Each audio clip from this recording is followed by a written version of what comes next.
जो कि एक इनिशिएटिव है कि एमएसएमईज़ को, स्टार्टअप्स को, एंटरप्रेन्योर्स को ये अंडरस्टैंड कराने के लिए कि आईपीआर कितना इम्पॉर्टेंट है उनके लिए and how they can take benefit out of the IPR by protecting their rights. So these are no doubt intangible rights, but इनकी अहमियत कितनी है इसके बारे में हमारे एक्सपर्ट्स दिल्ली से आए हुए हैं.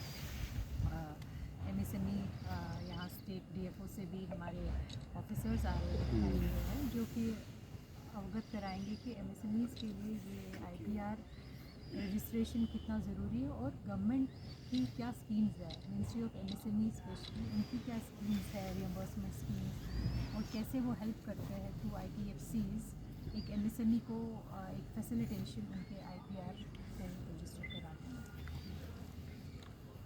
I am Dr. H.P. Kumar, advisor to PhD Chamber of Commerce and Industry and former chairman of National Small Industries Corporation. Hindi में सर जी.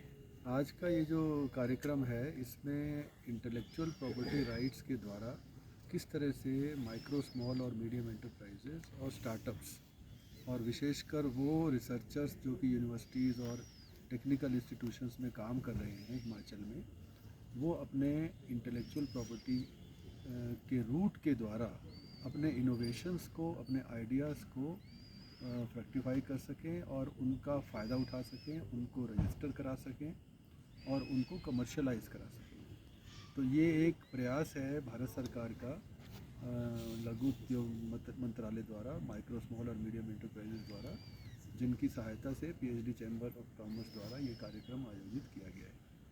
तो इसमें जो भी इनोवेटर्स हैं, जो भी स्टार्टअप्स हैं, चाहे वो यूनिवर्सिटीज़ के स्टार्टअप्स हों, चाहे वो माइक्रो, स्मॉल, मीडियम एंटरप्राइजेस से आए हों, कोई भी इनोवेशन हो उसको इंटेलेक्चुअल प्रॉपर्टी के माध्यम से कैसे उसका फ़ायदा उठाया जा सकता है, उसके रजिस्ट्रेशन के लिए उसके प्रोसीजर्स क्या हैं, ये पीएचडी के द्वारा, पीएचडी चैम्बर के द्वारा उनकी सहायता करके ये सारा कार्य कराया जाएगा.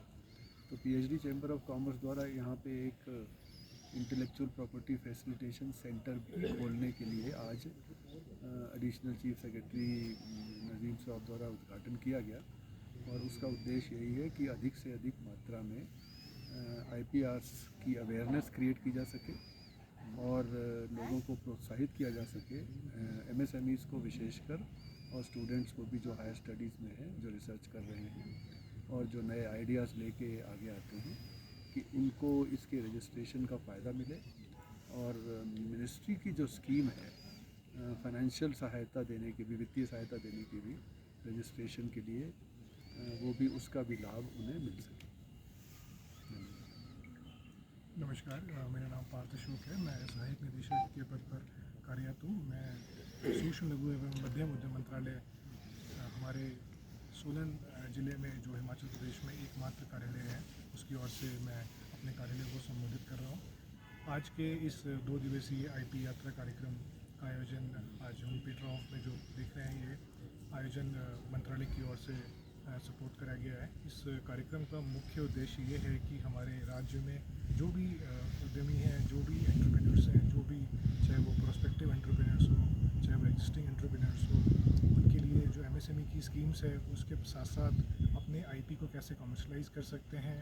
आईपी यात्रा में टेक्निकल सेशंस के जरिए उनको आईपीज़ की इम्पोर्टेंस, अपनी मार्केटिंग में, अपने बिजनेस की, अपनी ब्रांडिंग की, प्रोटेक्शंस और इसी के साथ अन्य एमएसएमई स्कीम्स के बारे में भी उनको जानकारी दी जा रही है.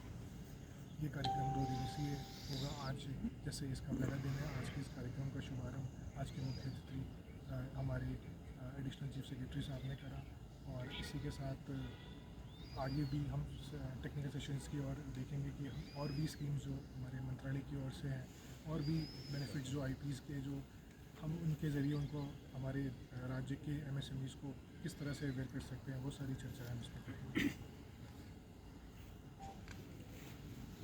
आपको क्या लगता है पेटेंट और ट्रेडमार्क करवाने में सबसे ज़्यादा दिक्कत कहाँ आती है, और क्या लगता है आपको कि हिमाचल के लोग इसको लेकर अवेयर है?